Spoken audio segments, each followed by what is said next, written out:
ياسمين خانم. نعم ماما، شو في كمان؟ انا هيك علمتك بعد ما تخلصي الجلي تترك المجلة وسخة؟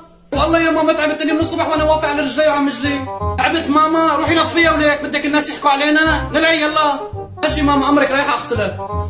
يا ربي صبرني، يا ربي صبرني على ماما، والله لانتقم منك يا ماما وتشوفيها. بابا حبيبي، خير يا بنتي شوفي، ممكن احكي معك بموضوع؟ ايه تفضلي احكي، شو الموضوع بنتي؟ وانت ليش ما بتتزوج على ماما وبتجيب لنا خالي مرت اب؟ اوف، وليش بدك يعني اتزوج على امك؟ انه يا بابا انت رجال منيح ومن حقك انك تتزوج على ماما. ايوه قلت لي بستاهل، ليش في مررك بنتي؟ لا يا بابا لك عندي احلى عروس. عندك انت مين؟